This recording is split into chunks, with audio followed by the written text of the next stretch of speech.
기도하시겠습니다. 하나님 아버지, 이 시간 저희에게 새날을 허락해 주시고 복받는 자리에 나오게 하시니 참으로 감사드립니다.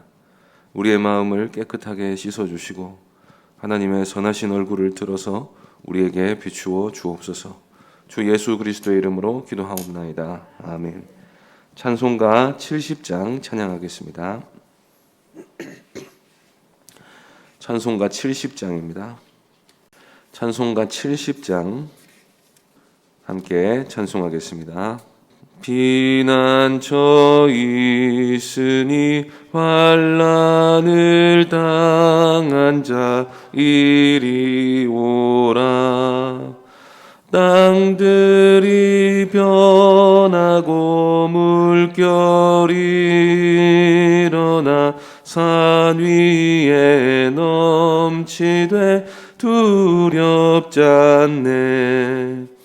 이방이 떠들고 나라들 모여서 진동하나 우리 주 목소리 한 번만 바라면 천하의 모든 것 망하겠네. 만유주 하나님 우리를 도우니 피난처요. 세상의 난리를 그치게 하시니 세상에 창검이 쓸데없네. 높으신 하나님 우리를 구하니 할렐루야. 괴로움이 심하고 환난이 극하나 피난처 되시는 주 하나님. 하나님 말씀은 요엘 1장 15절에서 20절까지 말씀입니다. 구약성경 1270쪽입니다. 요엘 1장 15절부터 20절까지 말씀입니다. 구약성경 요엘서 1장 15절부터 20절까지 한 절씩 교독하겠습니다. 슬프다 그날이여, 여호와의 날이 가까웠나니 곧 멸망같이 전능자에게로부터 이르리로다.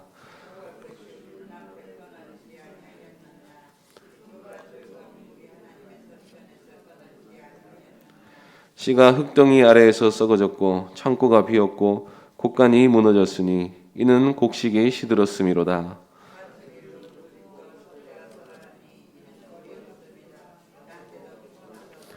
여호와여, 내가 주께 부르짖으오니 불이 목장의 풀을 살랐고 불꽃이 들의 모든 나무를 살랐음이니이다.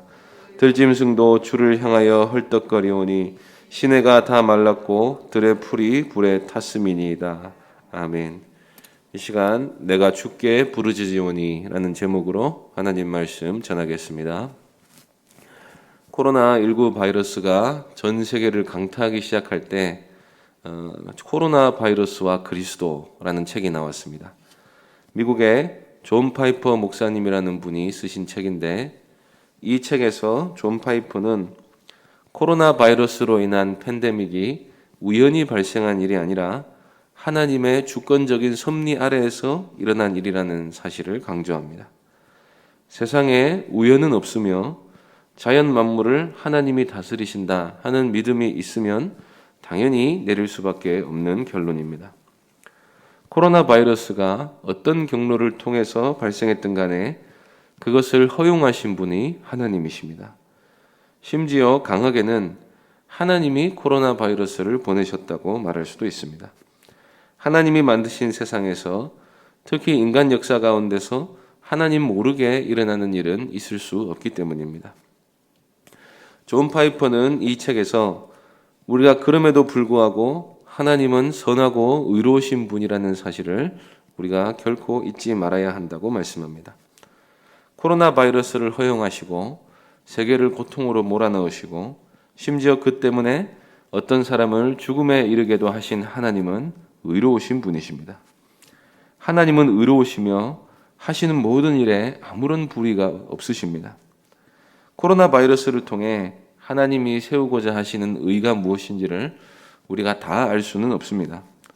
그런데 몇 가지 생각해 볼 만한 점이 있는데, 이 질병을 통해서 하나님이 불의한 세상을 심판하심과 동시에 교회와 성도들을 깨우고 정화시키고 주님의 재림을 준비하게 하신다 하는 점은 확실합니다. 징계하시고 심판하시고 이 모든 위기를 통해 사람으로 하여금 하나님을 의지하게 하시고 거룩하게 하시는 하나님은 의로우신 분이십니다. 지난해 때에도 우리는 하나님의 주권과 의로우심과 선하심을 결코 잊지 말고 하나님께로 돌아오라 하시는 외침에 귀를 기울일 줄 알아야 합니다. 이스라엘의 메뚜기 재앙이 닥쳤을 때 요엘 선지자는 이것을 우연히 일어난 일로 치부하지 말고 하나님의 징계의 손길로 받아들이라고 말했습니다. 어떤 끔찍한 재난을 만났을 때 우리는 그 속에서 살아남기 위해 삶을 수습하느라고 현실에 대한 바른 해석을 내릴 생각조차 하지 못할 때가 많습니다. 그래서 예언자가 필요한 것입니다. 이때 모든 백성들은 예언자의 말을 결코 가볍게 여겨서는 안 됩니다. 선지자가 되어서 슬픔을 당한 사람들을 위로할 생각은 안 하고 현실과 동떨어진 이야기로 사람들을 더욱 괴롭게 한다, 그렇게 생각하지 말고 하나님의 말씀에 귀를 기울여야 합니다.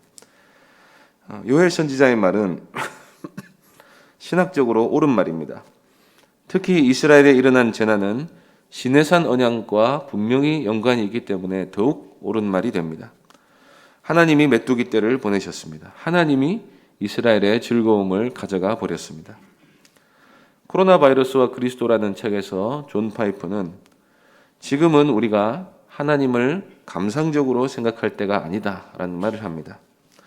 많은 사람들이 하나님은 단지 우리의 행복을 위해서 존재하는 분이라고 생각합니다.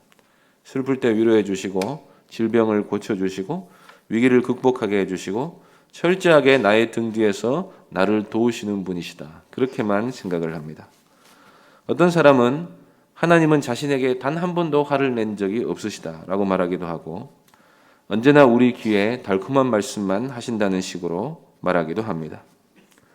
국가적으로나 세계적으로 일어나는 재앙은 이러한 우상 숭배에 철퇴를 가하는 시간입니다. 범죄한 아담에게 죽음을 선고하시고 땅을 저주하여 수고하여야 그 소산을 먹게 하신 분이 하나님이십니다. 타락할 대로 타락한 인류를 홍수로 심판하신 분도 하나님이시고 소돔과 고모라에 불과 유황을 보내신 분도 하나님이십니다. 따라서 죄인은 울어야 합니다. 왜냐하면 하나님께서 죄악을 행하는 자에게는 결코 복이 되지 않으실 것이기 때문입니다. 그래서 요엘 선지자는 이스라엘의 죄악된 현실과 하나님의 이 거룩하심과 엄위하심으로 인해 우리가 지금 슬퍼할 수밖에 없다고 말씀합니다. 15절 보시겠습니다. 슬프다 그날이여, 여호와의 날이 가까웠나니 곧 멸망같이 전능자에게로부터 이르리로다. 요엘 선지자는 그날이 가까웠기 때문에 슬프다고 말합니다. 그날은 여호와의 날입니다. 여호와의 날이 온다는 사실 때문에 슬픈 이유가 무엇입니까? 그 여호와의 날이라는 게 멸망의 날이기 때문입니다. 그 날은 전능자에 의해서 멸망이 임하는 날입니다. 복도 지으시고 화도 창조하시는 전능자께서 죄인들을 벌하시는 날입니다.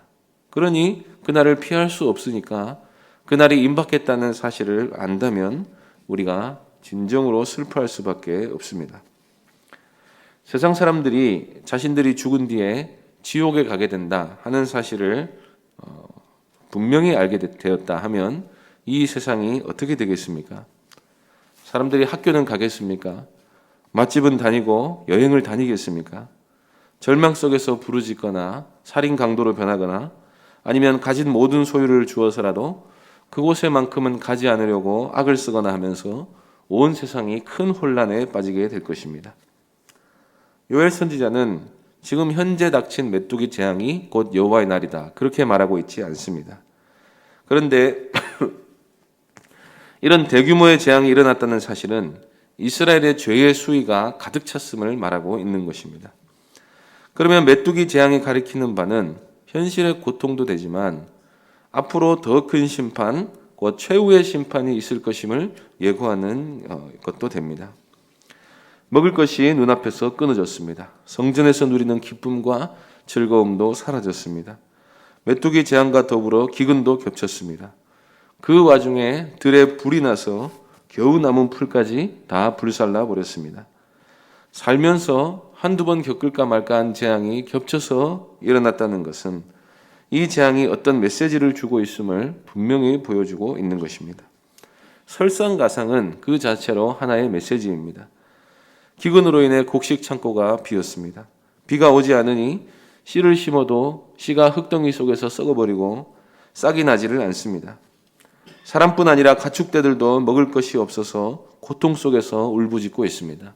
어른들은 기진맥진하여 있고 아이들은 배가 고파서 울고 있습니다. 온 세상이 울부짖고 있습니다. 이때 요엘 선지자는 우리가 단지 괴로워서 고통스러워서 울고 있어서만은 안 된다고 말씀합니다. 재난의 때 사람들은 반드시 자신들의 죄악을 생각해내야 합니다. 고통은 죄의 결과라는 사실을 상기해야 합니다. 하나님이 죄를 심판하시는 의로우신 분이라는 사실을 기억해야 합니다. 그래서 먹을 거리를 찾아 나서기 전에 회개할 거리가 무엇인지를 찾아야 합니다. 이스라엘은 주로 우상 숭배로 인해 징계를 받았습니다. 그러면 이 모든 재난이 우리의 죄악 때문에 발생했다는 사실을 깨닫는 사람들이 해야 될 일이 무엇입니까? 집안에 있는 신상들과 우상 숭배 목적으로 쓰여진 귀걸이, 목걸이 같은 걸 다 버리고 큰 바위와 나무 아래에서 분향하던 모든 것을 부수고 불태우고 일심으로 하나님께 구해야 마땅한 것입니다. 이렇게 죄를 벌하시는 하나님의 뜻을 깨닫고 진심으로 회개하면 하나님의 의로우심이 이제는 이스라엘에게 재앙이 아니라 소망이 될 것입니다. 징계와 경고는 그 자체로 우리에게 소망의 메시지가 됩니다. 돌아오면 회복시켜 주실 가능성이 남아있는 것입니다. 만일 이스라엘이 회복을 위해서 하나님을 찾지 않고 다시 종자를 구해 씨앗을 심거나 외국에서 농작물을 사들이는 수고를 하면 그 사이에 또 수많은 사람들이 고통 속에 죽게 될 것입니다. 그 대신에 하나님께로 돌아가면 하나님이 광야에서 만나를 내려주신 것처럼 일순간에 하나님께서 모든 곡식을 돌려주실 수도 있습니다. 아무것도 남지 않은 것 같은 절망의 상황에 있을 때 부르짖을 하나님이 있다는 게 얼마나 우리에게 큰 위로가 됩니까? 하나님의 의로우심 때문에 우리가 징계를 당하고 심판의 위기에 놓여 있기도 하지만 하나님의 의로우심 때문에 우리가 살 소망도 가지게 되는 것입니다. 만일 이 세상에 일어나는 모든 고통스러운 일이 우연히 일어난 일이라면 사람은 재난 속에서 아무런 소망도 발견할 수가 없습니다. 그래서 요엘 선지자는 하나님의 주권과 의로우심 때문에 이 모든 재난을 당할 때라도 우리에게 한 가지 소망이 있다고 말씀합니다. 17절, 19절 말씀 보겠습니다. 19절입니다. 여호와여, 내가 주께 부르짖으오니 불이 목장의 풀을 살랐고 불꽃이 들의 모든 나무를 살랐음이니이다. 요엘은 이 모든 재난이 하나님께로부터 나왔다는 사실을 인정합니다. 그래서 요엘이 선택한 길이 무엇입니까? 하나님께 부르짖는 것입니다. 문제가 왜 발생했는지를 아는 사람만이 해결책을 낼 수 있습니다. 세상에 우연은 없습니다. 재난이 일어났다면 그것은 최소한 하나님의 허용하심 아래에서 일어난 일입니다. 특히 언약 백성은 하나님의 이런 섬세한 손길을 경험할 수밖에 없습니다. 그 하나님은 절대적으로 의로우신 분이십니다. 이런 일을 당할 때 성도는 인간적인 해결책을 찾거나 하나님을 원망하지 말고 자신의 죄를 회개하며 철저하게 하나님께 매달려야 합니다. 기도할 뿐 아니라 삶을 개혁하기 위해 애써야 합니다. 성령을 근심하게 했던 모든 죄에서 돌아서기 위해 애쓰고 은혜를 받기 위한 삶으로 돌아서야 합니다. 하나님이 우리 인생에 슬픔을 허락하기도 하십니다. 그 하나님께 돌아가면 하나님이 다시 기쁨을 선물로 주십니다. 그 하나님을 믿음으로 우리의 죄와 슬픔을 바꾸어 의와 기쁨이 되게 하시는 그리스도를 믿는 믿음 안에서 살아가는 복된 성도님들 되시기를 바랍니다. 기도하겠습니다. 하나님 아버지, 우리가 우리의 죄 때문에 이 세상에서 하나님도 없이 우리의 허물과 죄 가운데 참 이 인생의 비참함을 온 몸과 마음으로 경험하며 살 수밖에 없는 죄인이었음에도 불구하고 하나님께서 우리를 사랑하셔서 그리스도의 모든 의를 우리에게 주셔서 결코 정죄하지 않으신다 하니 참으로 감사합니다. 하나님, 이때에도 하나님께서 우리를 사랑하시고 또 거룩하게 하시느라고 우리를 때로는 징계하시고 슬프게 하실 수도 있는 줄 압니다. 하나님 아버지, 예수 그리스도 안에서 이 모든 슬픔을 우리가 정죄로 받아들이지 않고 하나님의 사랑의 손길로 받아들여서 하나님을 의지하고 하나님께 부르짖고 하나님께 매달릴 줄 아는 지혜로운 주님의 참 백성들 되게 하여 주옵소서. 은혜에 감사드리며 예수님의 이름으로 기도하옵나이다. 아멘. 하늘에 계신 우리 아버지여, 이름이 거룩히 여김을 받으시오며 나라의 임하옵시며 뜻이 하늘에서 이룬 것 같이 오늘날 우리에게 일용할 양식을 주옵시고 우리가 우리에게 죄 지은 자를 사하여 준 것 같이 우리 죄를 사하여 주옵시고 우리를 시험에 들게 하지 마옵시고 다만 악에서 구하옵소서. 대개 나라와 권세와 영광이 아버지께 영원히 있사옵나이다. 아멘. 지금 기도하실 때 피난처 되시는 하나님만 의지하는 믿음을 주시기를 기도해 주시고, 코로나로 고통받고 있는 이 땅을 고쳐주시고 또 우리 성도들을 고쳐주시기를 기도해 주시기 바랍니다. 교회당 건축을 위해서 기도해 주시고, 우크라이나 땅을 위해서 그 땅에 전쟁이 그치고 평화가 다시 올 수 있도록 위해서 기도해 주시고 개인적으로 기도하시기 바랍니다.